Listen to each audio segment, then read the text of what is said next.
One of the things that's not as well known about post-traumatic stress disorder as might be known is A, it happens to you if you encounter an experience that sort of blows out the axioms of your knowledge system. That's one way of looking at it. It's so unexpected that you can't account for it within the confines of the system that you're using to interpret the world. And that often happens to people when they encounter something that's truly malevolent. And that can be within them, or it can be in the form of someone else who is genuinely out to hurt them. They're often, people who develop PTSD are often, but not always, somewhat naive, and they're not aware of the full catastrophe of the world. That might be one way of looking at it. And then they encounter someone who's truly out to hurt them.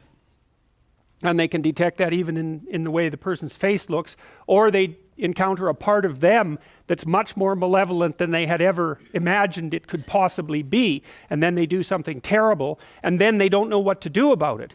So Dallaire, the Canadian general, wrote a book called Shake Hands with the Devil, and it was about what happened to him in Rwanda when he was stationed there as a UN warrior, or a UN soldier. And I mean, Dallaire was not naive, but what he encountered was truly malevolent, and it just blew him into pieces, and that's what happens. And so there's real utility in staying within the bounded domain, but the problem is that there may be information that's outside of that domain that you absolutely need to know. And so part of the problem with being alive is that you have to continually determine how much you're going to maintain your stability and how much you're going to explore.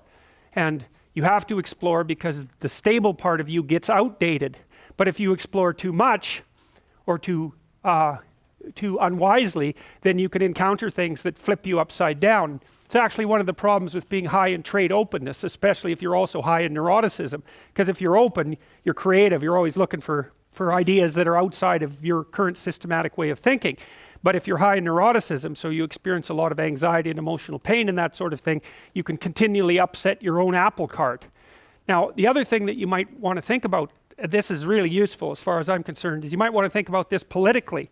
And we've been doing a lot of work. I'm going to have one of my graduate students actually come and talk to you about the work we've been doing on personality and political belief. So what happens with political belief is that if you're high in openness and low in conscientiousness, you tend to be a liberal. The openness being the particularly important part of that. And if you're low in openness and high in conscientiousness, especially orderliness, you tend to be a conservative. Now it's kind of strange because openness and conscientiousness aren't very highly correlated. So it's not obvious why those two traits would combine to determine political belief. And the relationship is actually quite strong between temperament and political belief if you measure political belief comprehensively. But it seems to me that the fundamental distinction, and this is the political game at least along the liberal conservative axis, boils down to one thing. It boils down to how open borders should be compared to how closed they should be. And you know, you can see that reflected, for example, in the attractiveness of Trump to a large part of the general population, because he's going to close the borders, build a wall, and fortify the borders. And conservatives like that. They like to have borders between things stay tight. And they don't even care if it's state borders or political borders or town borders or ethnic borders or borders between ideas or borders between sexual identities. Conservatives like to have things stay in the damn box where they belong. Partly because they're orderly and partly because they're low in openness. They don't get any they're not interested in what happens if you free up your conceptions. All they see in that is the probability of disorder. Whereas liberals, who are high in openness and low in conscientiousness / orderliness, they get a real charge out of letting things out of the box so that they can creatively interplay. Now the issue is, who's correct? And the answer is, you don't know, because the environment underneath the political landscape moves. And so sometimes the right answer is tighten up the borders and fortify. And sometimes the right answer is no, loosen things up because everything's getting too static and tight and we need more information. And the dialogue that occurs in the political landscape, this is why dialogue is so important, is fundamentally between these two opposing views of borders. And because you can't say with certainty which one is right at any given time, an open dialogue has to maintain itself so that the entire political state can maneuver properly along that moving line. It's absolutely crucial. It's really, really, really useful to know that people vote their damn temperament. It gives you more of an understanding, at least in principle, of those who sit on the other side of you on the political fence. And there's been recent newspaper articles, quite interesting. I tweeted a couple of them about this company in UK called Cambridge Analytics, and they're using the damn Big Five. They can extract out Big Five information from your Facebook likes. They've got a model of every single person in the United States Big Five personality, and they help Trump craft political messages right down to the level of apartment buildings to appeal to people based on their Big Five temperament. And that's all recent work. And so one of the things that's very interesting is we are teaching computers to understand us so fast you can't believe it. And we really do risk walking into an electronic world where you will only see what you want to see. I mean, obviously the marketers are trying to do that as fast as possible, right? They only want to send you ads that you're going to be interested in because it's expensive and foolish to send you anything that will annoy you or that you'll ignore.